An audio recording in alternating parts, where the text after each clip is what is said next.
Hello प्यारे students, last class में बच्चे हमने जो है एस्टेट की प्रीवियस ईयर जो सीरीज है वो स्टार्ट की थी सीडीपी की, जो कि आपको चैप्टर वाइज मैंने क्वेश्चन स्टार्ट करवाए थे। टॉपिक का नाम था ग्रोथ एंड डेवलपमेंट। तो उसी से आगे कंटिन्यूशन में बेटे लेक्चर नंबर 2। ठीक है, लेक्चर नंबर 2 का मैंने आपको एक होमवर्क दिया हुआ था, जो कि ये क्वेश्चन आपके होमवर्क में था। विद्यार्थियों को विद्यालय में क्यों खेलने चाहिए। ठीक है, तो अब क्वेश्चन का आंसर देखते हैं। यह उन्हें शारीरिक रूप से सशक्त बनाएगा। हाँ बनाएगा, बट देखते हैं कि क्या इससे अच्छे पॉइंट्स है। यह शिक्षकों का काम आसान करेगा, नहीं। यह समय बिताने में सहायक होगा, नहीं। यह सहयोग और शारीरिक संतुलन का विकास करेगा। तो यहाँ पर मेरे पास 2 पॉइंट आ रहे, तो आंसर मेरा बेटा कौन सा हो गया, डी। आंसर मेरा कौन सा हो गया, डी। अब अपना पेन कॉपी लेकर बैठिए और क्वेश्चंस का आंसर आप अपनी कॉपी में नोट करते रहिए कि ए है, बी है या सी है। चलिए आगे चलते हैं मेरे प्यारे बच्चों।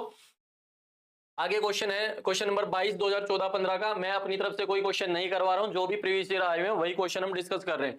निम्नलिखित में से कौन सा कारक बच्चे के संवेगात्मक विकास का सबसे कम प्रभावित करने वाला है। परिवार, आर्थिक स्थिति, स्वास्थ्य और खेलकूद। परिवार से बेटा उसका जो है संवेगात्मक विकास बिल्कुल अच्छे से होता है। आर्थिक स्थिति में उतनी हमें जरूरत नहीं है। ऐसा नहीं है कि जो बच्चा गरीब है उसका जो संवेगात्मक विकास होगा वो हमेशा ही कम होगा, और जो बच्चा अमीर है उसका हमेशा ही ज्यादा होगा, ऐसा नहीं है। स्वास्थ्य भी मुझे जरूरी है, खेलकूद भी जरूरी है, और ये भी जरूरी है। तो 3 मेरे ऑप्शन सही है और एक ऑप्शन मेरा प्यारा बच्चों क्या है, गलत है। तो आंसर मेरा कौन सा हो गया, बी। आंसर मेरा कौन सा हो गया, बी। चलिए नेक्स्ट कहता है निम्न में से कौन सा कथन सही नहीं है। नहीं पूछा गया तो हम नहीं को पहले ही पकड़ लेते हैं, नहीं पर हम जो है सर्कल लगा लेते हैं। फर्स्ट कह रहा है विकास और वृद्धि एक दूसरे के पर्यायवाची है। नहीं, एक दूसरे के पर्यायवाची नहीं है। पर्यायवाची का मतलब अब क्या हुआ कि वृद्धि लिख दो या विकास लिख दो, दोनों बात सेम है। नहीं, बट वृद्धि और विकास में मेरे प्यारे बच्चों क्या है, फर्क है, दोनों में डिफरेंस है। जब हम एक क्वेश्चन, 1 नंबर का क्वेश्चन तो हमारा यहीं से बनता है कि वृद्धि और विकास में फर्क क्या है। वृद्धि जो है मेरी एक टाइम के बाद रुक जाती है और डेवलपमेंट हमारी चलती रहती है। तो ये आपस में पर्यायवाची नहीं है, सिनोनियम्स नहीं है। विकास एक सतत प्रक्रिया, बिल्कुल है। वृद्धि विकास का ही भाग है, हाँ बिल्कुल है। विकास कार्य क्षमता, कार्यकुशलता और व्यवहार में आने वाले गुणात्मक परिवर्तनों को प्रकट करता है, बिल्कुल करता है, और साथ में परिमाणात्मक भी करता है। तो ये भी सही है, ये भी सही है, ये भी सही है। ये मेरा सही नहीं है, वही हमें निकालना था। तो आंसर हमारा हो गया बच्चे ए। आंसर हमारा हो गया ए। नेक्स्ट कहता है निम्नलिखित में से कौन से, निम्नलिखित में से बौद्धिक, बौद्धिक का मतलब क्या हो गया, इंटेलेक्चुअल या फिर कॉग्निटिव बोल सकते हो, संज्ञानात्मक वातावरण को प्रभावित करने वाले सबसे महत्वपूर्ण कारक कौन सा है। अब समझते हैं। विद्यालय का वातावरण जो है वो ज्यादा अप्रोप्रिएट है या वो ज्यादा अच्छा है। परिवार का वातावरण चाहिए हमें, बट अब हम हमसे किसकी बात की जा रही है, बौद्धिक वातावरण। बौद्धिक का मतलब इंटेलेक्चुअल बच्चा जहां पर डेवलप होता है। तो इंटेलेक्चुअल बच्चे की डेवलपमेंट होने के लिए जो उसका स्कूल का एनवायरनमेंट है, क्योंकि वहां पर उसके पास सब्जेक्ट्स आ जाते हैं, एक माहौल ऐसा आ जाता है कि जहां उसके सारे के सारे पीयर्स हैं वो एक तरीके से उसके कॉम्पिटिटर हैं। तो इस वजह से मेरे प्यारे बच्चों आंसर कौन सा हो गया, विद्यालय का वातावरण। पास पड़ोस का वातावरण नहीं, सांस्कृतिक वातावरण नहीं, क्योंकि कल्चरल जो चीजें होती हैं वो कहीं ना कहीं आपको कई बार बेवकूफ भी बनाती हैं। जो आपका पुराना कल्चर चलता आ रहा है, जैसे हमारे जो पुराने बूढ़े थे वो आज भी ये कहते हैं फ्रिज का पानी मत पियो, ये मत करो, वो मत करो। हाँ मैं ये कहता हूं कि 40% उनकी बातें सही हैं, बट 60% बातें गलत भी हैं। जैसे गांव वगैरह में जाओगे तो आपको पता चलेगा कि आपके दादा वगैरह या उनके फ्रेंड सर्कल वगैरह वाले कहते होंगे कि मेरे से भूत ने बीड़ी मांग कर पी है। तो ये बात लॉजिकली सही नहीं है। इट मीन उस टाइम जो अफवाहें फैलाई जाती थी वही कंटिन्यूटी में चलती आती थी, बट ऐसा जरूरी नहीं है। तो मेरे प्यारे बच्चों जो आंसर हमारा हो गया वो हो गया ए। आंसर हो गया ए। किस किस ने ये भूत वाली कहानी सुनी हुई वो जरूर कमेंट बॉक्स में बताना। एक बालक की संज्ञानात्मक शक्तियां, जैसे संज्ञानात्मक का मतलब क्या हो गया, मेंटल डेवलपमेंट या इंटेलेक्चुअल डेवलपमेंट से रिलेटेड हो गया। जैसे कल्पना शक्ति, बुद्धि, निर्णय लेने की क्षमता आदि का संबंध है बालक के कौन से विकास से, शारीरिक विकास से तो नहीं हुआ मेरे प्यारे बच्चों, सामाजिक विकास से भी नहीं हुआ, सर्वांगीण विकास का मतलब हो गया ओवरऑल डेवलपमेंट, ओवरऑल भी नहीं हुआ। केवल केवल किसकी बात कर रहा है वो, संज्ञानात्मक शक्ति है, जैसे कल्पना शक्ति वगैरह। तो आंसर मेरा कौन सा हो गया, डी। आंसर मेरा कौन सा हो गया बच्चे, डी। आगे बढ़ते हैं। नेक्स्ट है हमारे पास 26। 16 वर्षीय नीरज अपने आप में पृथक, पृथक का मतलब हो गया अलग, स्वनियंत्रित, इट मींस अपने अकॉर्डिंग व्यक्ति की भावना को विकसित करने का प्रयास कर रहा है, वह विकसित कर रहा है। नियमों के प्रति घृणा नहीं, नियमों के प्रति घृणा वो डेवलप नहीं कर रहा है, बस उसको मानना ये, उसका मानना ये है। देखो ये 2 टाइप से चीजें होती है बेटा, एक हेट्रोनोमियस और एक ऑटोनोमियस। हेट्रोनोमियस में बच्चा क्या करता है, जैसा दूसरे सोच मतलब चाहते हैं वो उनके अकॉर्डिंग ही चलता है, उसको क्या बोला जाता है, हेट्रोनोमियस। और ऑटोनोमियस क्या होता है, जब वो अपने अकॉर्डिंग चलता है उसको क्या बोला जाता है, ऑटोनोमियस। फॉर एग्जाम्पल मैं आपको बोलता हूं कि इस क्वेश्चन का आंसर यही होगा, चाहे भले मैं गलत क्यों ना बोल रहा हूं, आपने मान लिया तो ये आपका है हेट्रोनोमियस। आपका मानना है कि जब दूसरे जो कह रहे हैं वो सही है तो आप हेट्रोनोमियस में हो।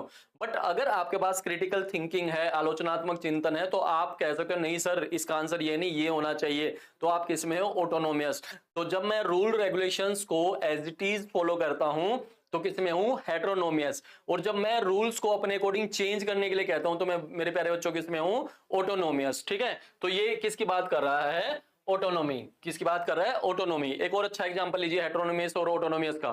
फॉर एग्जांपल आप किसी भी धाम में जाते हो, जैसे बालाजी चले गए, आप वृंदावन चले गए, कहीं भी अब फर्स्ट टाइम गए हो। अब मेरे प्यारे बच्चों आप क्या करते हो? आपको तो पता नहीं कि क्या क्या करना होगा वहां पर, आप एक क्यू को फॉलो करते हो, लाइन में लग जाते हो, और आपके आगे जो लोग लगे हुए हैं जैसा वो करते जा रहे हैं वैसा ही आप करते जा रहे हो, चाहे वो सही है चाहे वो गलत है। आपको क्या लगता है कि हाँ ये चीजें सही हैं। अब जब आप 10 15 20 बार चले जाते हो ना, फिर आप सेटिंग ढूंढना स्टार्ट करते हो कि भैया इतनी लंबी लाइन में कौन लगेगा, कौन धूप में खड़ा होगा, सेटिंग ढूंढो। सेटिंग ढूंढने में आप क्या करते हो? कुछ पैसे देते हो किसी को, दुकानदार को, या कोई जान पहचान ढूंढते हो पुलिस वाले की या किसी और चीज की, आप उनसे कहलवा के या उनके थ्रू आप क्या करते हो? आगे लाइन में लग जाते हो। इट मीन वो जो पीछे इतनी लंबी लाइन थी वो आपने छोड़ दी, आप सीधे लाइन में लग गए, तो आपने जुगाड़ ढूंढ लिया। इट मींस अब आप किसके अकॉर्डिंग चल रहे हो? ऑटोनोमियस। पहले किसके अकॉर्डिंग चल रहे थे? हेट्रो। जैसे लोग दूसरे कर रहे हैं वैसे ही आप कर रहे हो। तो आंसर मेरा अब यहां पर क्या हो गया? ऑटोनोमियस, क्योंकि वो क्या कर रहा है? स्वनियंत्रित व्यक्ति की भावना को विकसित करने के लिए कह रहा है, तो इट मींस अपने रूल्स अपने अकॉर्डिंग बना रहा है। तो आंसर मेरा कौन सा हो गया? ऑटोनोमियस। आंसर कौन सा हो गया? ऑटोनोमियस। स्टैनले हॉल के अनुसार अधिक तनाव और तूफान की अवस्था क्या है? आपको पहले भी मैं पहले वाली जो वीडियो थी उसमें भी डिस्कशन हो चुका है कि स्टैनले हॉल कहते हैं कि जो एडोलसेंट है वो स्टॉर्मिंग एज है और कॉम्प्लेक्स एज है। इट मींस जो इजीली समझ नहीं आती, तूफान की अवस्था। इट मींस स्वयंगात्मक रूप से इमोशनली क्या होता रहता है बच्चे के अंदर, एक स्टॉर्म मचा हुआ होता है कि ऐसा क्यों हो रहा है, किस लिए हो रहा है, किसकी याद आ रही है, क्यों आ रही है। मींस उसका अपने ऊपर कंट्रोल नहीं है, मैनेजमेंट नहीं है। उसको क्या बोला गया था? एडोलसेंस। उसको क्या बोला गया मेरे प्यारे बच्चों? एडोलसेंस। चलिए आगे बढ़ते हैं। आंसर हमारा हो गया सी। आंसर हो गया सी। 28वां क्वेश्चन देखते हैं। निम्नलिखित में से किसका विकास किस और अवस्था में नहीं होता? पहला क्या कह रहा है? अहम केंद्रिता। अहम केंद्रिता का मतलब क्या हुआ? जब बच्चे को लगता है कि मैं जो कर रहा हूं वो सब कुछ क्या है? सही है, तो ये मेरी किस में आ जाती है मेरे प्यारे बच्चों? इगोसेंट्रिज्म। जो प्याजे की स्टेज है उसके अकॉर्डिंग कौन सी स्टेज में आ जाता है? प्री में। और प्री की एज कितनी है? 2 to 7। इंटरेस्ट होता है, बिल्कुल रीजनिंग पावर होती है इसमें, एबिलिटी टू ऑब्जर्वेशन होती है। तो क्या पूछा गया था? नोट पूछा गया था। तो आंसर मेरा कौन सा हो गया? ए। आंसर मेरा कौन सा हो गया? ए। आगे समझते हैं। नेक्स्ट कह रहा है प्यारे बच्चों, सामान्यतः लड़के और लड़कियों में शारीरिक विकास की निम्नलिखित विशेषता प्रदर्शित की जाती है। समान आयु में दोनों में समान विकास होता है? नहीं होता, क्योंकि बच्चों में क्या होता है? इंडिविजुअल डिफरेंस होता है। हर एक बच्चा दूसरे बच्चे से अलग है, इंडिविजुअल डिफरेंट है, क्योंकि रेट ऑफ डेवलपमेंट अलग अलग होता है। तो इस वजह से तो ये आंसर नहीं हुआ। लड़के शारीरिक विकास में 2 वर्ष आगे होते हैं? नहीं होते। वैसे तो देखो बेटा, ये क्वेश्चन जो है चाइल्ड सेंटर जो पेडागोजी है उसके अकॉर्डिंग ये क्वेश्चन एग्जिस्ट नहीं करता, क्योंकि ये कहीं ना कहीं जेंडर बायस की बात कर रहा है। ये कहीं ना कहीं जेंडर बायस की बात कर रहा है। चाइल्ड सेंटर एजुकेशन में अगर आप देखोगे तो जेंडर बायस की हम बात नहीं करते हैं, ठीक है। लेकिन फिर भी क्वेश्चन आया हुआ है तो हमें सोल्व करना पड़ेगा, वो समझते हैं। लड़कियां शारीरिक विकास में 2-3 वर्ष आगे रहती हैं और लड़कियां लड़कों से 5 वर्ष पीछे रहती हैं। आपने ये देखा होगा कि लड़कियों में जो डेवलपमेंट होती है वो जो मेल्स होते हैं उनके कंपैरिजन में अगर आप देखोगे तो थोड़ा जल्दी हो जाते हैं, ठीक है। इसलिए आंसर हमारा क्या होगा? लड़कियां शारीरिक विकास में 2-3 वर्ष आगे होती हैं, ना कि पीछे होती हैं। अगर आप सेम एज के लड़के और लड़की को खड़े करोगे तो फिजिकली जो है डेवलपमेंट जो लड़की है उसमें ज्यादा मिलेगी कंपैरिजन देन क्या है? लड़कों के, ठीक है। तो वैसे तो क्वेश्चन का देखो तुक नहीं बनता, बट एग्जाम में पूछा गया है तो हमें डिस्कस करना पड़ेगा। चलिए आगे बढ़ते हैं। क्वेश्चन नंबर 29 हो चुके हैं, 30 पर आ जाइए। एक बालक पहले पूरे हाथ को, फिर उंगलियों को तथा फिर हाथ और उंगलियों को एक साथ, एक वर्ड यूज किया गया बेटा, एक साथ, ठीक है। तो हमने एक प्रिंसिपल पढ़ा था इंटीग्रेशन। इंटीग्रेशन या उसी का दूसरा नाम था यूनिटरी प्रोसेस, एकीकरण का सिद्धांत। अब इसको याद रखो।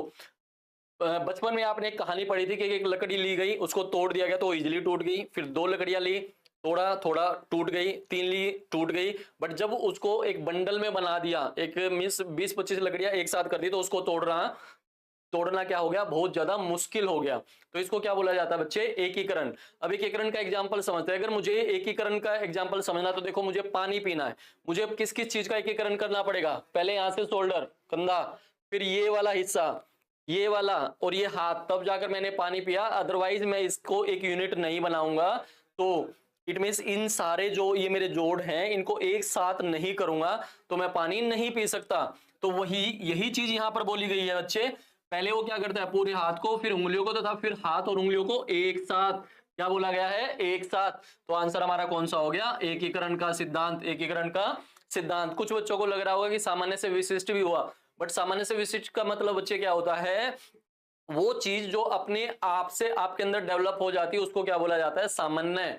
ठीक है, फॉर एग्जाम्पल अगर एक बच्चे को चलना नहीं सिखाया जा सकता, सॉरी, एक बच्चे को अगर आप चलना नहीं सिखाते तो क्या वो अपने आप चलना सीख सकता है, बिल्कुल सीख सकता है, बस थोड़ा सा लेट चलेगा, उसको क्या बोला जाता है, सामान्य। जिन पैरों से उसने चलना सीखा उसी से फुटबॉल, वॉलीबॉल, क्रिकेट अगर आपको सिखाना है तो वो उसमें डेवलप करना पड़ेगा, वो क्या हो गया प्यारे बच्चों, स्पेसिफिक। तो ऐसा नहीं कहा गया है यहाँ पर।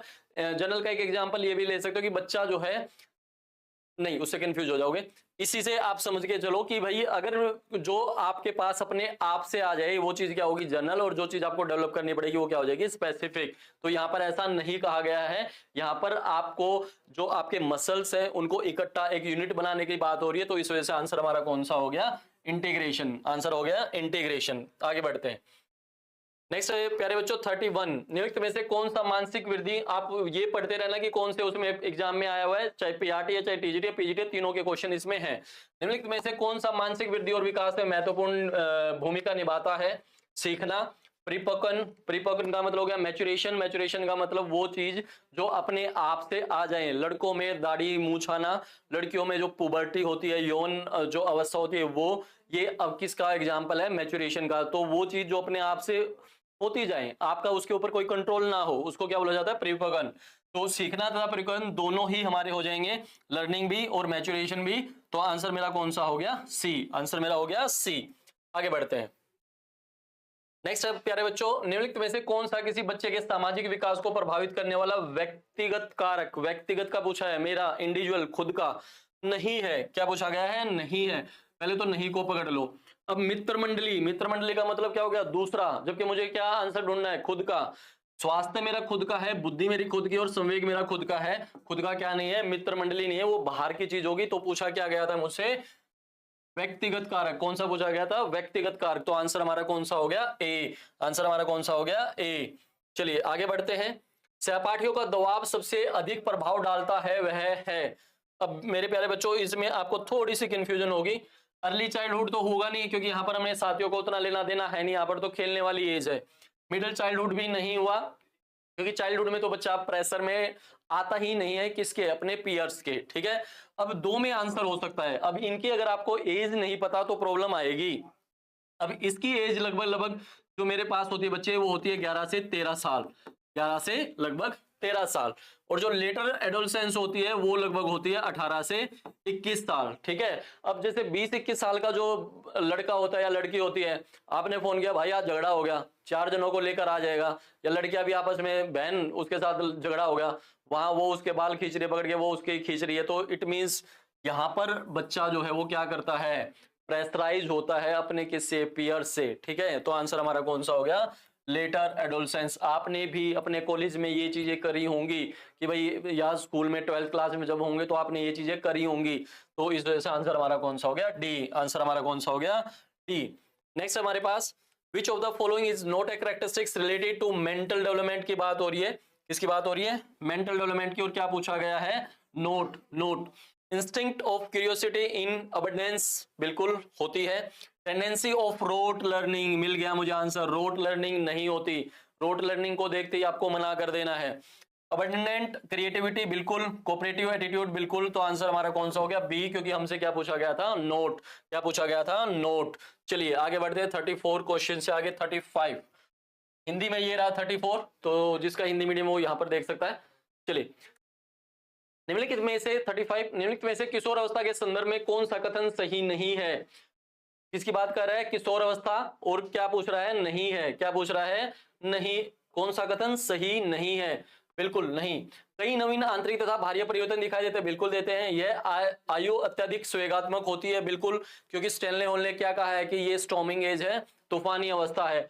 बुद्धि अपनी चरम सीमा तक पहुंचने का प्रयास करती है, बिल्कुल करती है। आत्म चेतना कम हो जाती नहीं, ये तो और ज्यादा बढ़ जाती है। इट मीन सेल्फ कंसाइंस जो है वो बहुत ज्यादा बढ़ जाती है। बच्चा अपने बारे में अवेयर हो जाता है, मुझे डॉक्टर बनना है, मुझे इंजीनियर बनना है, मुझे ये करना है, वो करना है, ये सारी चीजें।